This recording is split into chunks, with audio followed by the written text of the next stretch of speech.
So that's what's blowing me away right now is like I think we are in a state of mind of amnesia around how spectacular each human being is. And to understand the complexity of what I am, and that I could actually have more control over the processes is so exciting for me.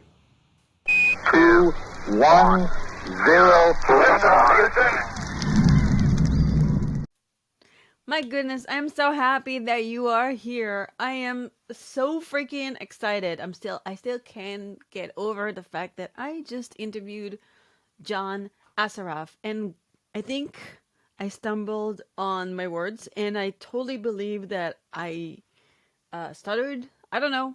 I just felt like, when you meet someone that you really really admire, and you get like a little choky and you can't think straight. That was me during this interview. So I apologize ahead of time, but it was a good interview, and John came up with a lot of amazing knowledge and shared a lot of awesome things that I'm sure will totally inspire you. But thinking about that, it was what it was. It was, well, even things that are not perfect are perfect. And looking back, I'm like, oh, I wish I said this, or I wish I was more cool and chill about interviewing him. And sometimes we do get starstruck. Even I get some of my listeners that are look like talking to me, and they are starstruck with me, and I'm like, dude, me, I'm like, nuh-uh. I'm just like you. I'm a normal human being. It's like, don't. I have a lot of flaws and a lot of good things, just like everybody else. So just thinking about it is like, I'm teaching people, don't put people on pedestals. But sometimes when somebody is so sweet and they did something to change your life, you feel such an overwhelming feeling of gratitude that when you finally meet them, it's it's kind of cool. I mean, I met John once at a conference, and I have a photo with him that will be on the show notes. But yeah, not nothing more than that. And I remember when I watched the movie The Secret, and he was talking about vision boards, I thought, oh, that's such a cool thing, and I created one, and really it helped me manifest.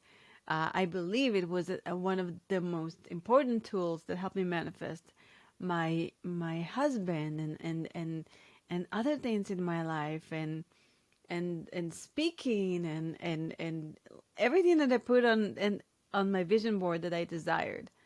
So I'm forever grateful for that part that he played in my life. And wow, I'm rambling. I'm going on and on. I'm still so freaking excited about being able to interview him. And thank God, thank you so much for giving me that opportunity to interview someone that I dreamed of. It's interesting how dreams come true, and how you look back and things that were almost a dream are happening today in your life. So, a little bit about John Assaraf. If you do not know who John Assaraf is, John Assaraf, the Brain Whisperer, is one of the leading high performance success coaches in the world. He's a behavioral neuroscience researcher who has appeared numerous times on Larry King Live, Anderson Cooper, and The Ellen DeGeneres Show. John has written 4 books, including 2 New York Times bestsellers that have been translated in 35 languages. He has been featured in 11 movies, including the blockbuster hit The Secret and Quest for Success with Sir Richard Branson and the Dalai Lama. He lives in San Diego with his wife and 2 sons. In addition to being a vegan, meditator, an avid skier, and an ocean lover, he loves traveling the world and making some of the tastiest hot sauce, muy caliente, using some of the hottest peppers on the planet. Phew! So yeah, super duper excited. And I just want to tell you, don't put people on pedestals, but sometimes you do, and it's fine. Forgive yourself. And when you make mistakes, that's totally fine. because what other people think about you is not your business. And even though I didn't really shine through that interview, which I love doing, um, I really believe that the content is phenomenal. And what was shared here today will lift you up and inspire you to live a phenomenal, stellar life. And now, on to the show. Hello, John, and welcome to Stellar Life Podcast. What an honor to have you here. Thank you. It's so good to be here too. Yes. Um, I want to start with something that is a little bit personal. I want you to go into one of the best memories of you as a little boy and share them with me. So I was born in Tel Aviv, Israel, and my mother and her sister used to take me and my brother and sister and my cousins to the beach almost every day. And we used to play in the sand and in the beach and have the sun on our faces and the wind and the ocean and the briny smell of the ocean that I still love to this day. And I remember just being surrounded by I didn't know it was family then, but by other people who hugged me and kissed me and played with me all the time. And so that's one of my fondest memories of childhood. That's cool. How old were you? 3, 4, 5 years old. I was born there, and I lived there till I was about 5.5, Okay. and had a phenomenal, upbringing there. It got a little bit more challenging when I moved, but that's another story. Yeah. And so, how do you think that memory, that experience shaped the person that you are today? Um, well, I think it shaped me in as much as I love to be outdoors. I live in San Diego now, and one of the reasons I live here is it reminds me of where I was born. It's sunny here a lot. There's the beach is literally just down the street from where I am right now. It's open. I don't feel like I'm caged in, and so I think it was a great beginning, and I don't plan on changing that for the near future. Yeah. I think it made you a warmer person too, because you seem very, very warm, very Thank you. kind. Thank you. That's very um, yes. Um, so one of my, so you talk a lot about the brain and the power of your subconscious mind, and I love that. And one of the books that shaped my life is something that my mom gave me when I was a teenager. Is The Power of Your Subconscious Mind by Joseph Murphy. Joseph Murphy. Yeah. Yeah, and I love that book, and I love your books too, of Thank you. course. And what is your definition of the subconscious mind? How would you define it? Sure. So subconscious is synonymous with non-conscious, or you're not really aware of it. So, for example, there are non-conscious mechanisms that are breathing you right now, that are digesting your food right now, that are pumping, blood through your veins right now, through your heart. You're not really aware of it. It's there. So you're not giving much thought to it. And we know that, 97, 98% of our automatic thoughts, whether they're positive or negative, whether they're empowering or disempowering, the emotions that are triggered automatically, and even the behaviors that we take that are pretty much habitual behaviors are based because of subconscious, beneath our level of awareness, patterns and triggers and cues that just operate to conserve energy and to keep us alive and to move us away from danger and to move us away from any pain or discomfort and to then gain as much pleasure as possible. Most of that is happening behind or beneath our level of awareness, hence subconscious or non-conscious, which is very different than unconscious. Hmm. Yeah, and so I had somebody ask me once, where does the subconscious live in our brain? Yeah. A better question would be, where is it not? Okay. Yeah. Right? Yes. It's not like there is a location that it's kind of like, where is air, right? It's everywhere. Nobody's ever seen air. We've only seen the effects of air. So we see the effects of our subconscious. And we can actually, through meditative practices, we can become aware of what we're not aware of. And that's just, a different state of consciousness. And we can get there through mindfulness. We can get there through meditation. We can get there through medicines, plant medicines, for example, help us. Have you done some? I've done almost all of them. Really? Really? Which one was your favorite one? Well, I don't know if I could say my favorite, but I can share that each one of them has opened up an awareness and a visual that I like to use.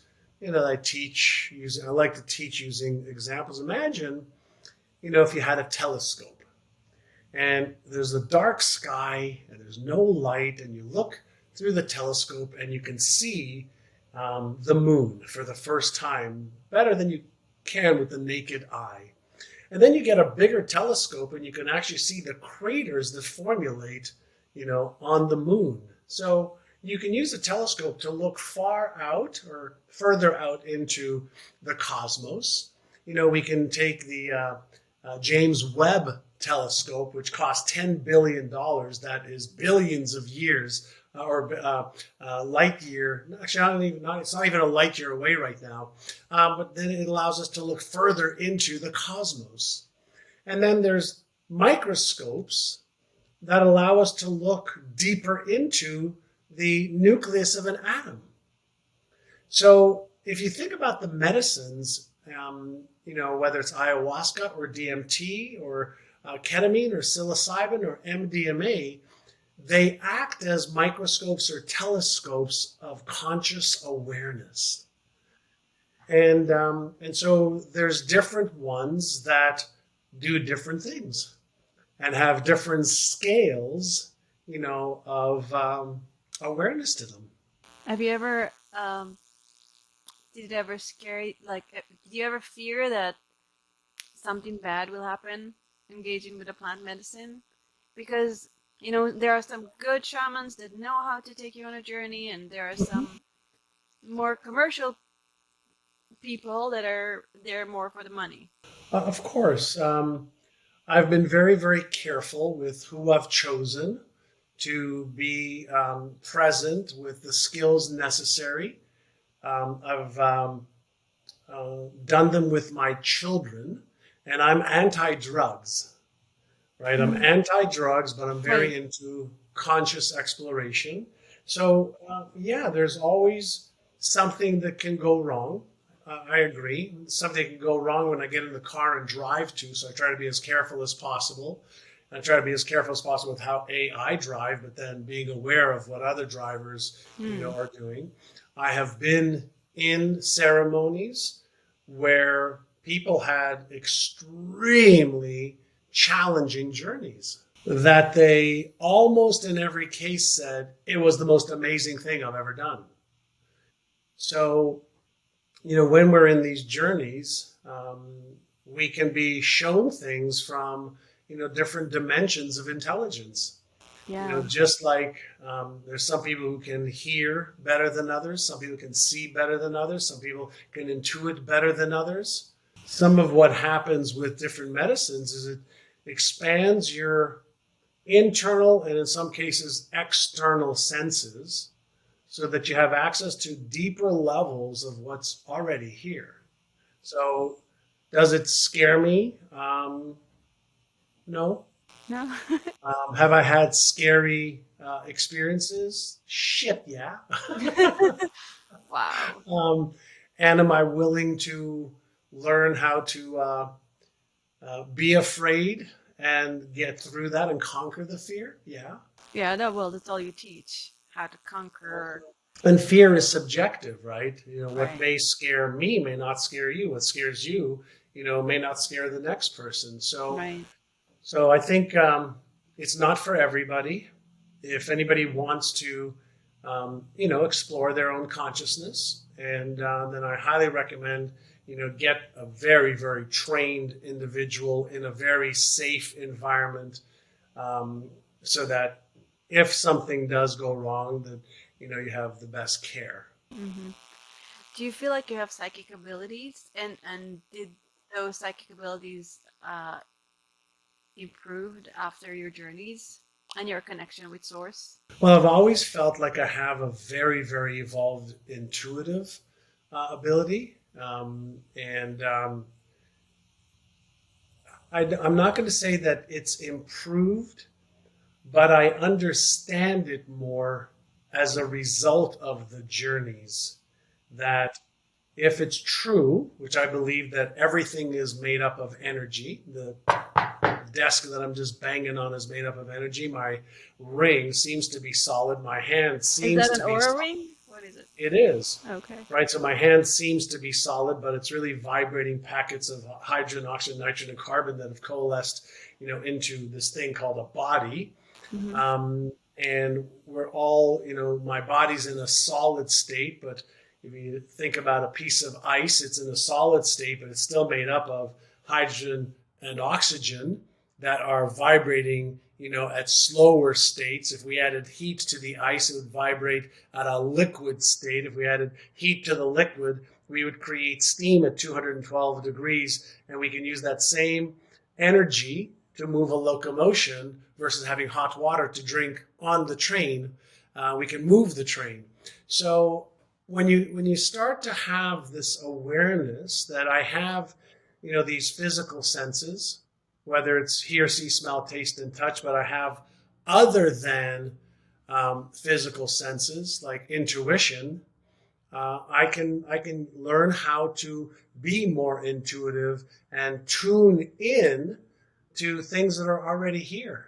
What is one thing that help you connect to your intuition on a daily basis? What is one ritual that help you connect to your intuition on a daily basis? Well, first and foremost, gratitude. Hmm.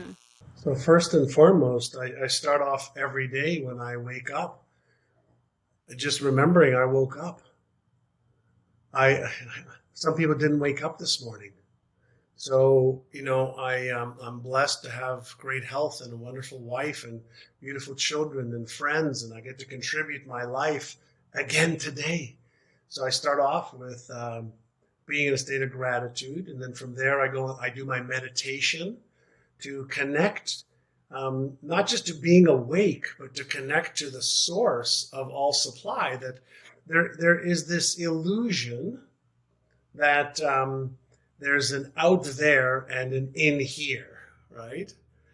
But think about this. If you're a fish and you're in water, right? Like you're a fish, you're in water, you're in a tank, the tank is in a room, the room is in, and it just keeps going to layers and layers and layers. So the first thing that I want to do is just remember that I am in the quantum field, and the quantum field is in me. Let me play from that place today. And let me use my other than physical senses of hear, see, smell, taste, and touch. All right, so let me use my electromagnetic switching station called my brain. Let me use my intuition to tap into the frequency of that which I want to trade my life for. And do you do your meditation with music or just sit quietly? And how do you practice sitting quietly in a world full of so many stimulations and Yes, distractions? sometimes to certain sounds, whether it's rain, the ocean, birds. Sometimes I have different brainwave frequencies that I will tune into, like a gamma frequency, which is cosmic frequency, cosmic brainwave frequencies, and cosmic frequencies. Sometimes I will sit in quiet meditation with no thinking. Sometimes I will sit there and focus on my breath. Sometimes I will listen to chanting.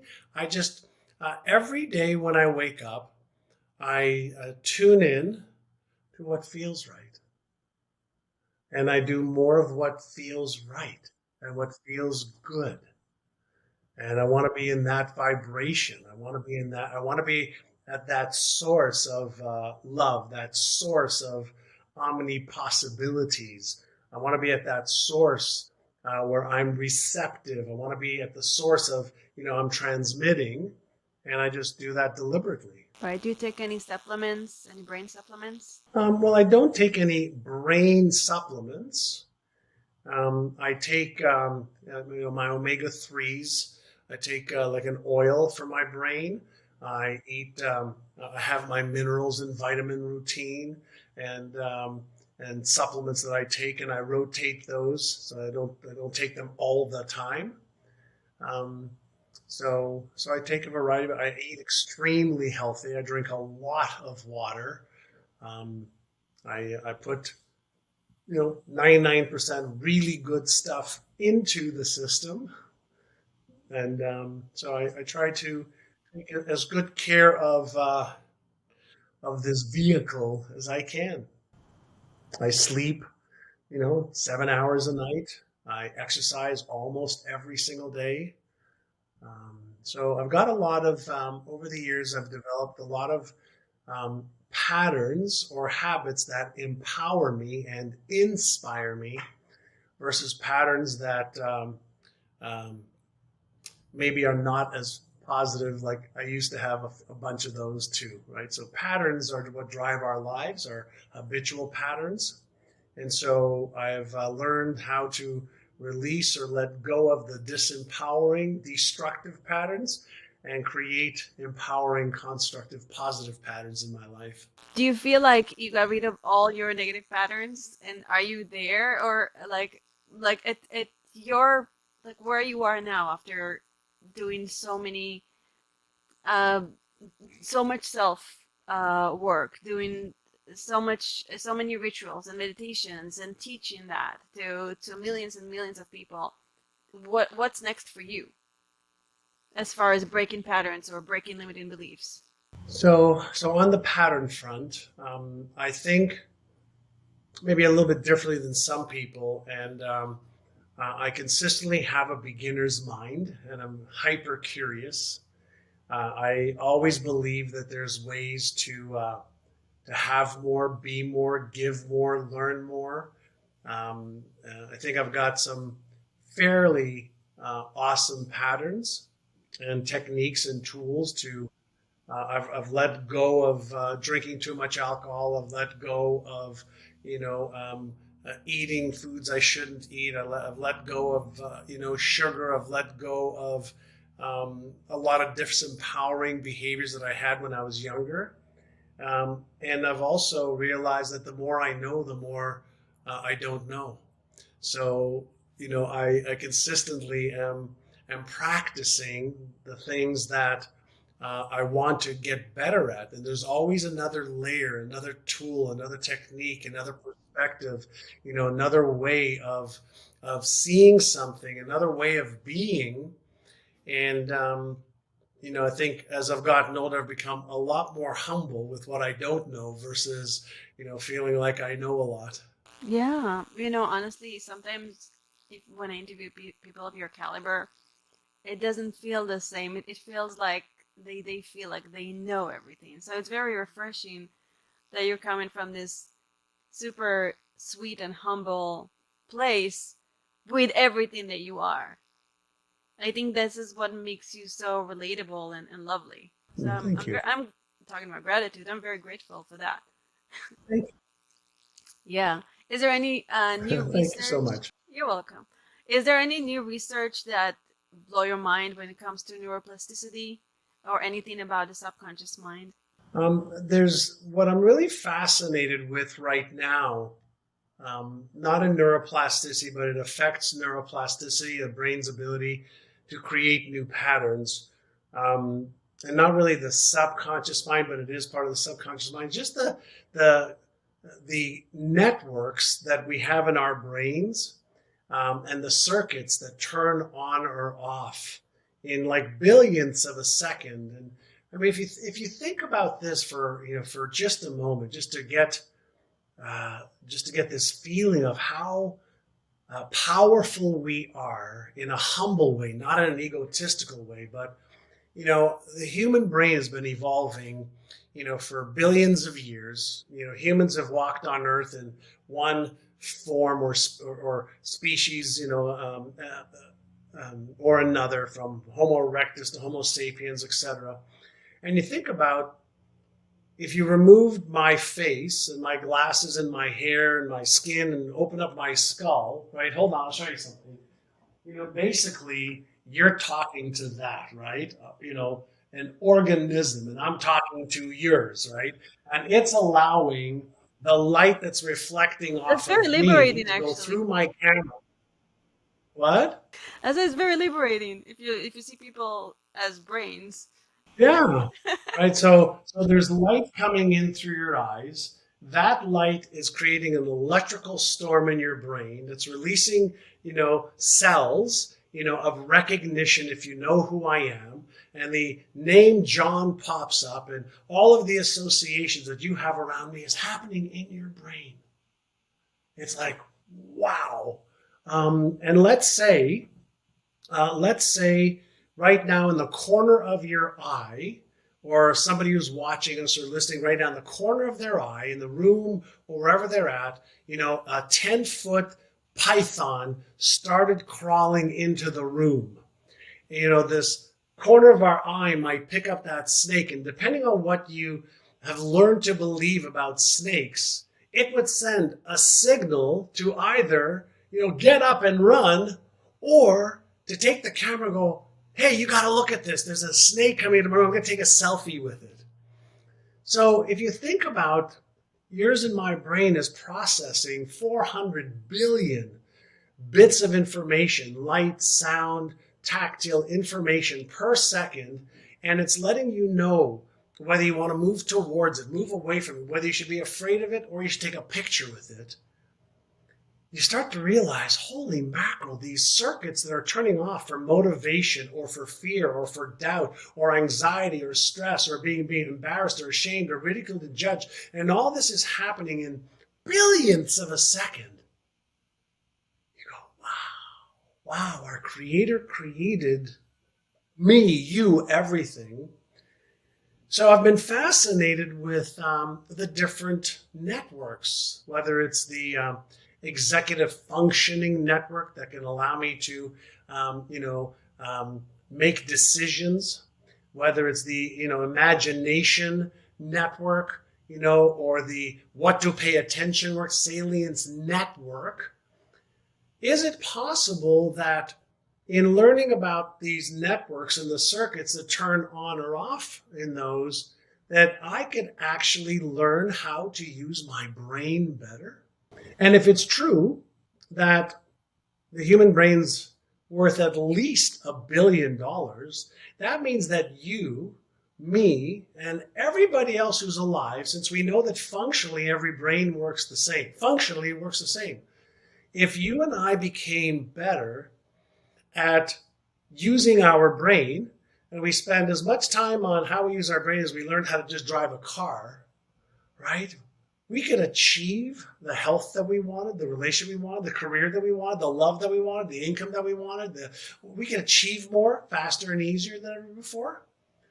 That's fascinating me right now, and learning about, what causes us to do what we do, what causes us to know what we should do but not do it, even though we want to. To really understand yourself better has never been easier than right now in the history of our species, where 108 or so billion humans have walked on planet Earth before us. Yeah. So that's what's blowing me away right now is like, I think we are in a state of mind of amnesia around how spectacular each human being is. Yeah, for sure. And to understand the complexity of what I am, and that I can actually have more control over the processes, is so exciting for me. Yeah. And sometimes you gain way more control by losing control. It's it's a fine line between trying to control than having the connection that helps you. I don't know if control is a word, but maybe manifest your reality. Yeah. Well, when you talk about control, I was going back to some of the medicines that I've done, and you can't control what the medicines will do. And the more you try, the more you realize you have to. The success is in the release. It's not in the control. And when you realize that, that's when you have ultimate freedom. Yes. Have you ever tried remote viewing or healing someone with the power of your mind? Uh huh. Tell me more.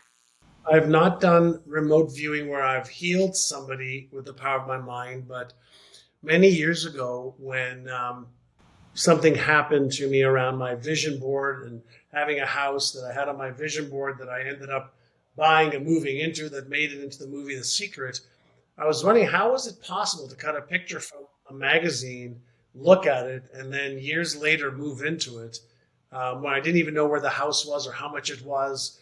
And so I started doing a bunch of research, and I hired a guy by the name of I think it was Jack Houck. I think it was Dr. Jack Houck, Houck, and he was an expert in remote viewing.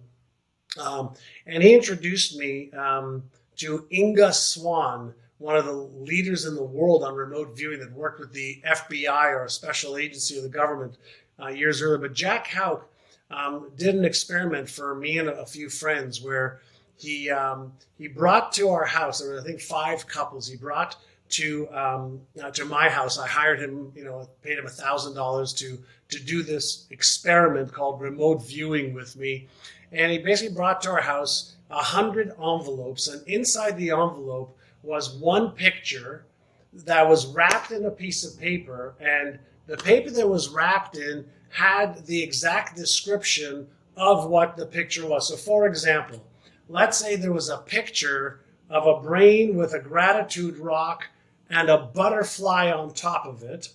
Okay, that was written on the piece of paper, and the envelope was closed. And our job was to pick an envelope out of 100 of them, put it on our chest, and then connect with what was in the envelope, the picture, and then write it down on a piece of paper. And we never saw what was in the envelope. And my partner for this exercise was a friend of mine, Greg Rex. And so I put the envelope on my chest. And what I was supposed to do was pretend that I was 100 feet above the ground, and I was breathing and meditating and gently floating down, down, down, down, down, like I was on a cloud that was going down to earth. And as soon as I felt, I knew what was, in the envelope on the picture. I had to write down the sheet of paper, and I wrote down, I see this tower, like the CN Tower in Toronto. I see this river. I see a barge on this river. There's people on this barge, and that's what I see, and I was done. And when we opened up the envelope and took the paper away and took the picture, there was almost an identical picture that I said, wrote down, and drew. It was almost identical, and it was the tower somewhere in, I think in Minnesota or Texas, and there was a barge, people on the barge, and I'd never seen the envelope before. I'd never seen the picture before. So yes, I've experienced remote viewing, and I've had so many things happen in my life around my intuition where I knew something was that way or to do that, and we all have that ability. The question is, did you see the photo or did you manifest the photo into existence? I don't know. I don't know. Yeah, I don't know. Yeah, I don't know. All I know is the experience is exactly as I just said it. There's not one bit of embellishment in what I just expressed and shared. And it happened for another one of our guests. There were 10 of us, and then 3 or 4 of them were kind of like, and then and then a few of them were like, nowhere close. Um, but if you think about energy, you think about there's some people who hear better than others. There's some people who do math better than others. Some people who see 2010 instead of 2020 or 2030. There's some people who have a better sense of smell. There's some people who are able to put musical notes together. Well, why not also have other than those types of innate abilities or skills? When you have billions of years of evolution, of this human electromagnetic switching station called a brain, right? So we have this, I think, misunderstanding because we see a person, okay, in front of us, and I think we forget, what that is in between our ears. And we've only been doing science for a few hundred years. Think about it. We've only been doing science for a few hundred years, and we're just scratching the surface of what we're learning. So, am I fascinated with the subconscious? Yeah, but even beyond the subconscious, I'm fascinated with the interaction of me, my brain, all energy fields and forms, near and far, the physical side of it and the quantum physical side of it. And specifically, I'm fascinated with what I call the neuromechanics of how this thing does what it does. Right. That is very, very fascinating. Um, I do hypnotherapy, and I love, I love how people shift when they are in that realm of the subconscious mind, and truth come out, and how it is possible to influence them and make their life better. This is something, yeah, I love it. I do it with my son. I have a 3-year-old. Sometimes I use Oh, that's great. some Yeah, so NLP and stuff.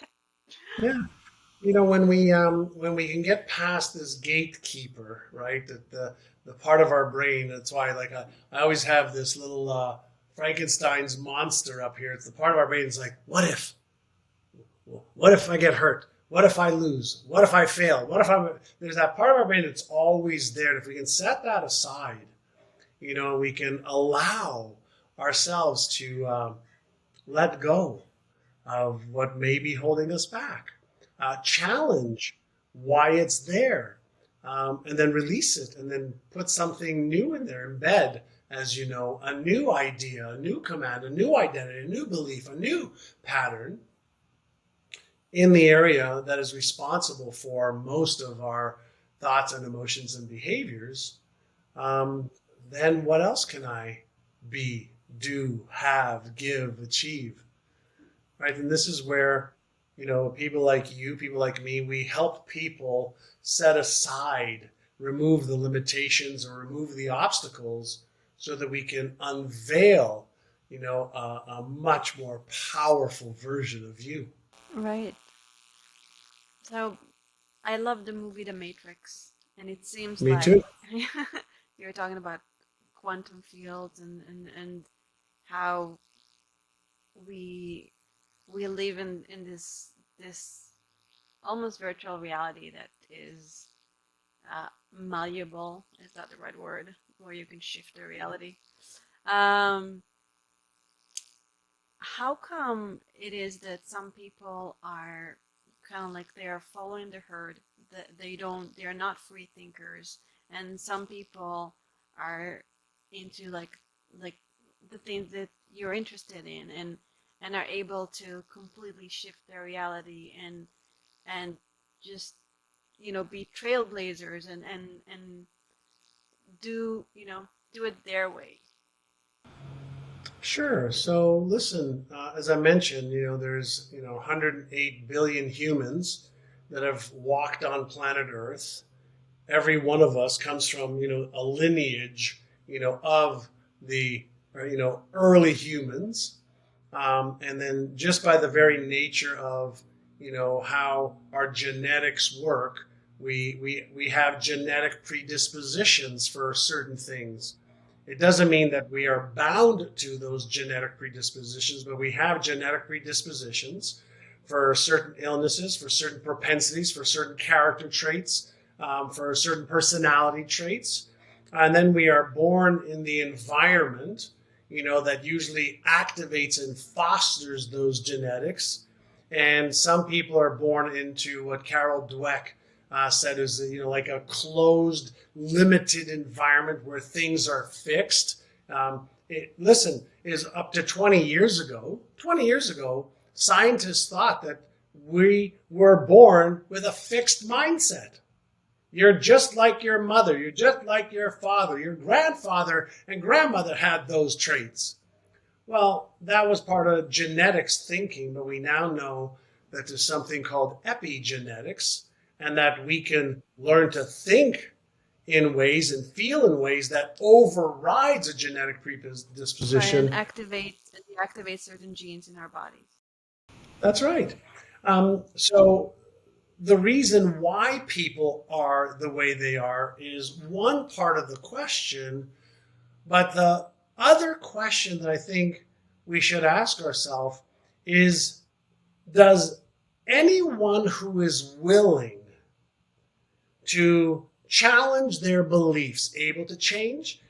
Does anyone who is willing to learn a new way of thinking or being or believing capable of doing that? Is anyone who's willing and is committed to the change able to be more open-minded? Of course, the answer is yes. And we can practice our way into being different. Right. So the question is why you can have, you know, two brothers that are raised in the same household. One is mega successful, one is very like the opposite. And they have the same environment.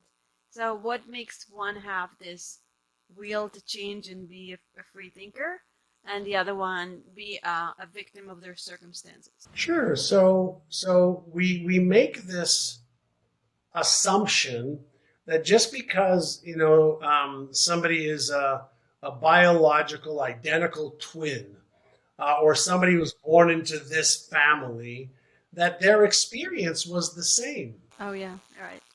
Right? So let's say, you have one parent that's positive and one parent that's hyper negative and depressed. Well, you could become exactly like or exactly opposite those parents. Right? Now, this is where free will comes in, right? Is when we're young, 3 years old, 5 years old, the modeling years, imprinting years, experiential years, we're not really thinking. We are basically being told what to think, right? We're being told the meanings of things. That's good. That's bad. She is right. He is wrong. This can happen fast. This can happen low. Don't you know people are this or people are that? Don't you know it takes this? Like we're just sponges of learning, and depending on the meaning that we learn to give things, depending the environment that we were in, depending the emotional management or control we had or didn't have, depending on the environment, we became conditioned to see ourselves and see the world in a certain way. And so that, coupled with some genetic predispositions and personality traits, is going to be part of the mix of how somebody behaves and what somebody achieves. And every possible combination exists out there. You have, twins, identical twins that are both successful. You have identical twins that are both alcoholics. You have identical twins that one is successful and one is not. Every permeation exists. But regardless of the permeations that exist, the question becomes, is it possible for almost anyone to change? Now we get into the science of neuroplasticity. Now we get into the science of the subconscious mind. And the answer is anybody who is committed to change and is willing to do the work can change and achieve results that are easier, better, greater than their current results. Nice that if one has like some people know that, and yet it's hard for them to change or find motivation or find a desire. How do you manifest desire? How do you manifest motivation and desire to change? Well, first, let's understand what is motivation. There's intrinsic motivation, that there's something within you that is calling you towards it, right? And extrinsic motivation, something external, doing it for a girlfriend, a husband, a father, a mother, a teacher. And it's really intrinsic motivation that sustains the goals. But if we think about motivation and we break that down into the motive for the action, Mm-hmm. Compelling future. Okay. the motive for the action, a lot of times when somebody doesn't have motivation, they just don't have a big enough reason why they must. And if they don't have a big enough reason why they must, whether it's a fear of missing out, or fear of being intimate, or wanting to have sex, they're not going to have motivation. And so the question becomes, what would have to happen in order for that person to gain motivation? Now, let's put a condition on this that says, listen, let's assume that they're not depressed. Let's assume that they're not hormonally imbalanced. Let's assume that from a normal person. Sometimes people are not motivated because they're so afraid. So they're afraid of failing. They're afraid of being embarrassed. They're afraid of trying and being disappointed. They're afraid of being rejected. They're afraid, of succeeding and then failing. There may be fear, maybe preventing them, right, from taking action. Some people, they just don't see the benefit of doing what is needed because they haven't created a picture in their mind that excites them. Right? There isn't like a reward in the pursuit, and there's no reward in the attainment. So there's a lack of the reward, neurochemical dopamine, which is connected to the behavioral cortex in the brain. So then you don't want to do the thing because there's no motive for the action. So it could be that there is, fear, there, or uncertainty, and that causes lack of motivation. And it could also be there's a lack of the being able to see the joy and the benefit of the pursuit and the achievement of something. So I like to look at both. The lack of motivation is an effect, right? And the lack of motivation creates a behavior. And then if we participate in the behavior long enough, that becomes a new subconscious pattern and expectation. So now I'm caught in a habitual pattern of being unmotivated because I've made that a pattern and a habit. So how do you break that? Well, you break the pattern by first realizing that I no longer want this. I refuse to let my life wither away. I refuse to feel like, a failure. I refuse to not feel good enough. I refuse to not have more. I refuse to not be able to give more. I refuse to not, be more. I refuse. So we have to create a reason for staying unmotivated. We have to create more pain and discomfort in being unmotivated than we do in being motivated and the change that's required.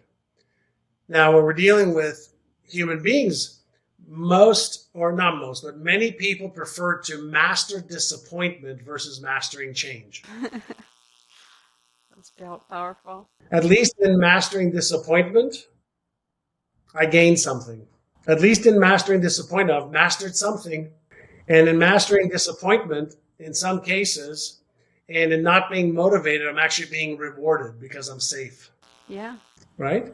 So first and foremost is, do you want to stay like this? Yes, no, binary. If the answer is no, then let's just do a little bit to get off of stuck, or let's do a little bit to interrupt the pattern. Not a lot, just a little bit. Okay. I think a social media addiction that has formed in the last few months. And I'm like, how do I stop this? It's so intriguing. All those little videos and posts. I'm like, oh, it's like, and I'm like, it's taking away my time. It's taking away my focus, and all this like flipping between things. I'm sure it's horrible for the brain, and I'm sure they made it so very, very addictive. So, what can I do to break that pattern, for example? So the first thing is to be aware of it, which is great. So awareness is what can give you choice. And so, we're all rewarded when we check social media or we scroll and swipe left or swipe right and we click and we get the immediate gratification of the dopamine release and the anticipation of that next video or story It's like a or I post something. neurofeedback, yeah, for sure. Yeah. It is exactly that. And we're getting these hits of dopamine in the searching, right? Because now we've activated the curiosity part of our brain. We anticipate that we're going to find something to watch or something that's interesting. So we're releasing the dopamine in the search. Then we find something, and then we actually don't find something. We don't like this one, so we're let down. And then we go searching again. And we go So back up. exciting! So we become So exciting! Yeah, it's so exciting. And so it's so exciting, and a little bit is fine, like wine, but too much is detrimental to our health. So how do we do it? Start interrupting the pattern. So how do you stop interrupting the pattern? The very next time that you want to go look at your social media, count to 5 before you do. So you grab yourself, you go, oh, here I am doing it again. Let me count to 5. 1, breathe in, breathe out. 2, breathe in and breathe out. 3, breathe in, breathe out. 4, 5, breathe in, breathe out. Now, that pause will give you a chance to evaluate, do I really want to do this or do I want to get rid of this pattern? So all we want to do is interrupt the pattern long enough for the pattern to then be interrupted. And if we do that 1 time, great. If we do it 10 times, much better. If we do it 100 times, we interrupt the pattern. And then we can be deliberate, saying, do I really want to reinforce this pattern? Yes or no? Now, the other thing to pay attention to is, when are you most likely to not have the self-control? And the answer is, you'll have the most self-control early in the morning when you wake up, and the least at 3, 4, 5, 6, 7, 8, 9, 10 o'clock at night, because your attention units are down, your willpower muscle is low, and you're not using your thinking brain, and your emotional brain is taking over, and you're going to do things that are much more pleasurable, you think. Yeah, and the worst thing about it is when you say, morning you have more willpower and at night less. At night you are so tired, you're almost like in a trance state. And so everything that you watch also goes into your subconscious mind without you even noticing. That's right. And we reinforce patterns, whether they're constructive or destructive, much easier and much faster when our willpower muscle is low, because we're not being deliberate. Right. How do you increase more self-esteem and confidence? So if I was to ask you, what would be one behavior that if you did that a little bit each day would increase your self-confidence? What would that one behavior be? Going to the gym. Great. So how committed are you on a scale of 1 to 10 to get the benefits of going to the gym? 3. 3? Great. You don't have enough motivation to do it. I don't have no. Yeah, it goes back to motivation. So let's not go there. Okay. Right? So you're going to decrease your self-esteem by setting that as a goal and not following up, because you'll lose trust in yourself even more. Okay, one thing I used to do and stopped because life, whatever, is meditating every morning. And that like when I meditate and I connect and I kind of like harness energy and power and kundalini, whatever, yes, I feel more confident. So if you did that every day for 3 to 5 minutes, would you feel better? Absolutely. If you committed to doing it and followed through no matter what, would you lift up your self-confidence? Absolutely. Great. Can you commit to doing that right now for the next 7 days, no matter what. Yes, sir. 3 minutes minimum, 5 minutes would be even better. Yes, sir. I will. Great. So for 7 days, start on that pattern. And then if you catch yourself saying, I'll do it later, catch yourself saying, no, I'm going to do it right now so that I teach myself to have more self-confidence, self-esteem, self-worth, that I deserve it, and I'm going to do it now. And now you're going to teach yourself that you can trust yourself and you can trust what you tell yourself. Cool. Thank you.